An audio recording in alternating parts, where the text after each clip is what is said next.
Ready to supercharge your profits and revolutionize your business in just 2 days? Then you need to be at the Power Profit Workshop. If you're struggling with profit margins, KPIs, or pricing strategies, then this workshop is designed just for you. And leading the charge is none other than the virtual CFO herself, Deese.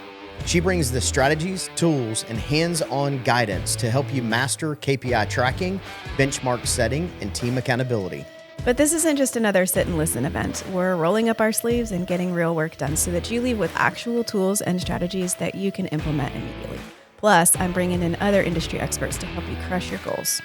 And because you're a loyal Freedom Blueprint podcast listener, you get a special discount. You're going to use code FREEDOM at checkout to save on your registration.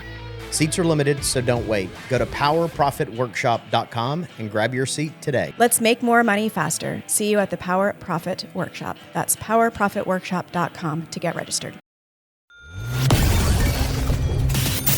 Running a home service business is hard. So how is it that some people make it look so easy? Well, we'll tell you. This is the Freedom Blueprint Podcast. It's always good to hear the wins that successful contractors have. But have you ever thought that the best advice would be to hear about the speed bumps they encountered, the mistakes they've made along the way? We're going to talk about the good, the bad, and the ugly. We want you to be successful and avoid the mistakes others have made. Let's get this party started. Welcome to the Freedom Blueprint Podcast. Now your host, Deese. Welcome to the Freedom Blueprint Podcast. I'm excited to be hanging out with you today. And listen, we're going to dive into a crucial topic for any and all leaders. But before we do that, I was doing some work this morning and I was thinking about the mission of the podcast. And it's been a minute since I've said what it is. So I don't know, I'm going to take the opportunity and just kind of give my mission statement. For those of you that are new to checking out the podcast, thank you for coming and hanging out. This might give you a little bit of insight to why this thing even exists. And if you're a repeat listener, thank you for your support. Appreciate all the positive feedback. And listen, 5-star reviews are great. And we love them. So, mission statement. On this show, we focus on empowering leaders in the home service industry through discussions on leadership, growth, overcoming challenges, and fostering a positive mindset. So, again, it's just been a minute since I've shared that. And I thought about it this morning. I'm like, I just want to share this because it's been a minute. So real quick, before we get into today's topic, I want to say this. I have a new ebook that just came out, and it is called Pipe Dreams to Payday. And if you'd like to get a copy, there's 2 different ways to get it. One is you can shoot a text to the number 850-750-5505. Again, the word ebook to 850-750-5505. Or you can go to freedomblueprintpodcast.com/ebook to get a copy as well. So check it out. Really cool ebook. I had a lot of fun writing it. Just tells a little bit about the journey, my journey as far as, buying businesses, selling businesses, and really just kind of how to avoid some of the speed bumps whenever you do get ready to either acquire or sell. But realistically, a business is an asset. So no matter where you are in your journey, you should always be prepping your business for either the next generation or selling or something, because a business is an asset. That's it. It's an asset. So don't let it tell you different. That's not the case. So, all right, let's jump in today's topic. So today, what I wanted to talk about is how to help underperforming team members. And I know that nobody listening has ever had underperforming team members. That's me pausing for laughter. We've all had it. We've all had team members that just didn't do as well as we thought or wanted, or whatever the case may be. So I just thought about maybe a couple of tips to help in order to just really make sure that you're doing all you can do to help underperformers. The truth is, there's only so much as a leader you can do anyways, but I think it's really crucial to make sure that you are checking in with yourself, that you are doing all that you can do, right? You can't do it for them, but you definitely can set the stage and build the environment in order for them to really succeed and be an amazing team member. Because really, if they're an amazing team member, it's a win-win. It wins for them. They like what they do, and it's a win for you because they're making money and they're making customers happy and they're keeping your culture in a good spot. So there's so many wins. But let's go into just a couple of these things real quick. So the first thing is you start by hiring strong people. Now, I know that is super easy to say, and that's not always the easiest thing to do. And I know that I've had this experience where I've hired somebody and brought somebody on the team and thought, man, superstar written all over it. It's going to be great. And by day 3, you're like, who is this person that showed up? And this is definitely not the person that I interviewed or thought that they were going to be. And I think that the onboarding process is something that a lot of times is missed. And it's one of the most crucial. It really allows you to set the stage for team members to let them know expectations and all of that kind of good stuff. So one thing is, I would tell you to avoid the one interview hires. And I know we've all done it. We've all done it. I'm not excluding myself from that group. We've all done it, but it's a terrible thing to do. Even if somebody is leaving to go to another interview and you feel like you gotta scoop them up before they go work somewhere else. Just the term hire slow, fire fast is really a good one to live by. Not that any of us ever want to fire anybody, but we'll get into that in a minute. But so some of the tools that you can use when you're doing the interview is, one, have them interview with multiple team members. Like if they're going to work for a department, let's say the HVAC service department, right? Make sure that service manager is part of that process. Can you imagine having somebody on your team that you didn't even get a chance to interview, and now you feel like you're stuck with them, and there's a little bit of that rub that happens. So make sure that you've got your leadership involved in the hiring process. Doesn't even matter what position. I think you always need to have them involved because you're on the same team. And the truth is, you as the main leader or the owner of the business, as you go through the interview process with a team member, they're going to tell you different things than they would tell your team members, what they see as their peers. We do a lot of group interviews and we called them open houses, and we'd invite everybody in. It was a big party. It was a lot of fun. And man, when we all got done with these meetings, we would sit down and we would debrief all the candidates and who was there. And it's amazing sometimes the information that some of the team members would get from people that I would have never gotten out of them. So just leverage that, right? Another thing is you can do things like personality test. I know for us, we did a lot of DISC analysis. DISC is a great way to kind of uncover. I always say personality test, and I jokingly will tell people like, hey, I hope you don't fail it. But really what happens is the DISC analysis, and there's tons of them like that. That's just the one we used. Will give you a lot of insight to how someone will respond to different things. There's a lot of times when you take it, people go, ooh, I didn't even know that about myself, or I'd never even noticed that. It's just a good tool, but it's not the only tool, but it is a good tool in your toolbox to use so that you get, a clear understanding of how this person is going to act in certain situations. Now, you can answer it how you feel like it needs to be answered. And people that are really good, like my wife is really good with the DISC analysis. People that try to finagle it, there is a pattern, and I have no idea what it is. So I'm not even going to get into it besides to say, if you're good with it and you understand it, there's a pattern that'll show up if they're not truthful. Again, I don't know what it is. And, if you use DISC and whoever, facilitates that, they should know what that looks like. There's a lot of great resources out there. And again, DISC is not the only one. I think there's Briggs and Meyer, and there's, the ideogram. There's a lot of different ones, that are really good out there. But there's the first thing is really start by hiring strong people. And again, Easier said than done, but it's really more about making sure that you have an onboarding hiring process that you're following, because really you want to give people the opportunity, one, to be comfortable, right? Because when they come into an interview, it's like this very rigid thing. And as a leader, your job is to kind of break that down a little bit and get them to be comfortable so that you can really see who they are. And then the other thing is just making sure that the rest of your team is involved in the process, so that they can give you any kind of yellow flags or red flags that they see, because everybody on the team is going to see things a little bit different. So there's the first thing, is just really start by hiring strong people.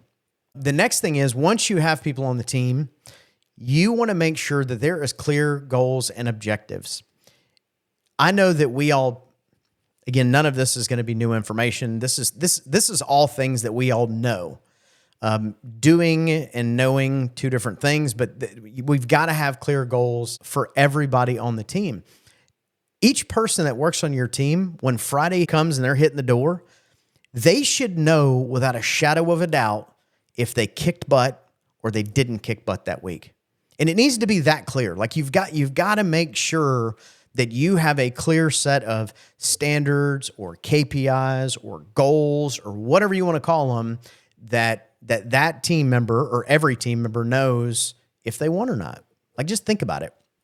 I know for me, back when I used to do a lot of the interviewing, I remember talking to people and people would come in and they'd say, I worked so-and-so for 5 years and they let me go. And I just didn't know why.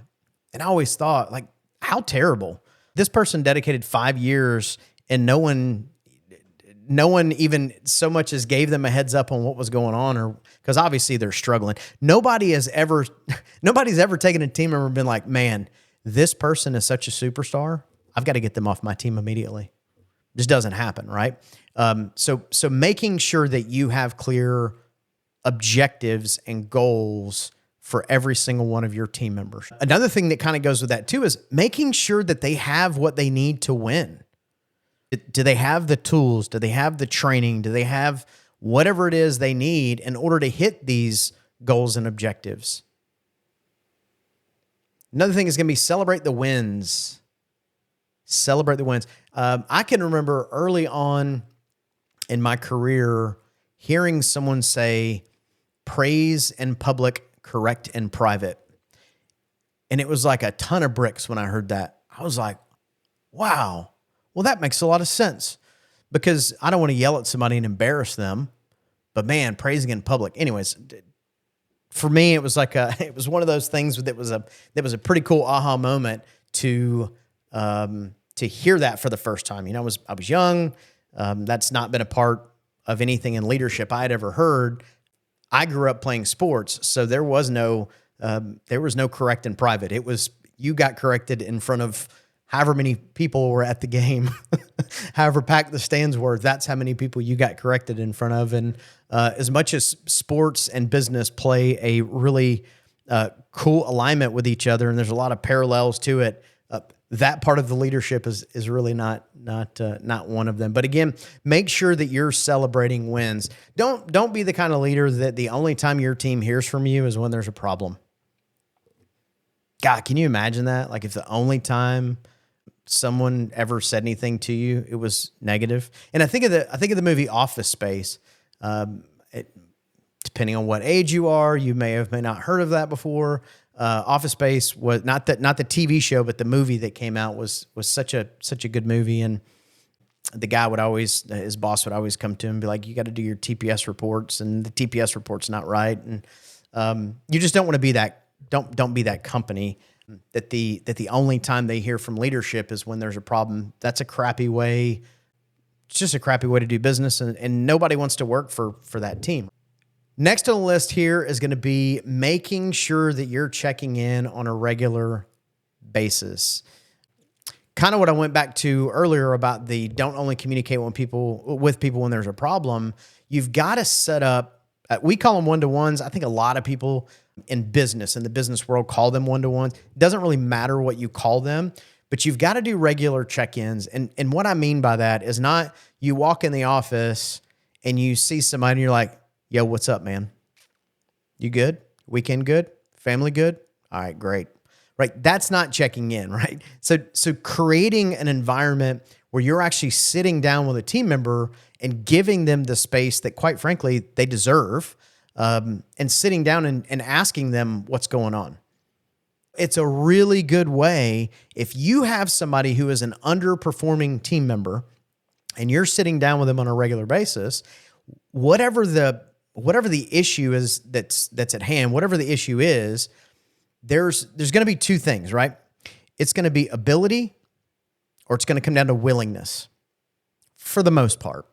And so if you're sitting down with a team member and you've had 6 one-to-ones or 4 one-to-ones, and you're talking about the same thing over and over again, it's going to be ability or willingness. And at the end of the day, if it's ability, then chances are that's a training opportunity, and that's really going to fall heavy on leadership, because even if training doesn't fix it, if they're not the right person for that job, again, that's a leadership thing they have to fix. If it's a willingness issue, let's be honest, there is nothing you can do to fix willingness. That is 100% on that team member. So the point of this is that if you have underperforming team members, these are just 3 little steps that you can do to help them in a corrective action. But really what you're doing is you're just giving them this awareness of what it is that they've got going on, where are they falling short. But you can't tell someone where they're falling short unless you have clear objections. And then when you have clear objections and goals, and you're sitting down and reviewing them on a regular basis, now you have a two-way communication. So if somebody's not hitting their, let's say, their average ticket number or whatever's important to you, if every meeting you're going over the same thing, eventually what's going to happen is you as the leader are going to say, look, this is the company standard. Everyone else in the company is willing or is able to do this with the exception of you. If there's nothing I can do to help you, is this really a good fit to be on this team? Put the ball in their court. I can tell you from personal experience, I have had a number of people that have voluntarily left a company because we were doing one-to-ones, and we just got to the point where you can't argue it. Like it's not an argument, right? It's not an argument. It's, hey, here's the line. The average ticket is X. You're not even close. We've talked about it. I've given you additional training. I've done ride-alongs. I've done everything I can do. What is there left that I can do in order to help you? Nobody comes to work to not be good. Nope. Nobody comes to suck. That's just how it is. So just remember that as you're going through this process with your team member, and as you're thinking about, okay, I have underperforming team members that I really want to help. These are really going to be the steps in order to get them to where you need them to be. Listen, recruiting has changed a lot. Like think about in the past, I'm going to say decade, I'm going to say decade. 5 years has changed too, but in the last decade, good team members are going to spend as much time interviewing you and your company as you do them. In some cases, the team member ends up interviewing the company more because they're checking out their online reviews. Listen, good team members don't want to go work for a company that has crappy reviews. They just don't. So the days of a privilege to be on this team, like it's a privilege. Gosh, I can vividly remember that kind of being the tone when you're interviewing. It's like, well, tell me what you're going to do for me and my company, and that is so not even how the world works anymore. And it's really has to be a win-win between the two. And the time of it being a privilege to work here, that's just really not even a thing anymore. It's got to be a win-win, and you have to give them clear goals so they feel good about what they're doing. They feel good about the win in order to be on the team, and then they will stay. So to wrap all that up, again, hire right and manage efficiently. That's going to be one. The second is going to be clear goals that drive performance, right? And then you're going to do regular check-ins. And by doing regular check-ins, this is going to allow you the ability to really take this thing and be able to build trust in the team member. So there you go. There's 3 quick high-level points on how to help underperforming team members. I hope that was super helpful. Thank you for joining me today and hanging out on Freedom Blueprint Podcast. Listen, make sure to subscribe so anytime new content drops, you're the first to know. Then you're in the know. Until next time, keep setting those trust goals and watch your business and leadership transform. This is Justin Deese signing off from the Freedom Blueprint Podcast. Stay motivated, elevate your team, and as always, keep crushing it. You've been listening to the Freedom Blueprint Podcast. Information is useless if not applied. So take what you've learned and go and implement it. We hope you've enjoyed the show. If you did, make sure to like, rate, and review. We'll be back soon. But in the meantime, find us on social media at Freedom Blueprint for Home Services and hit the website at www.freedomblueprintpodcast.com. See you next time.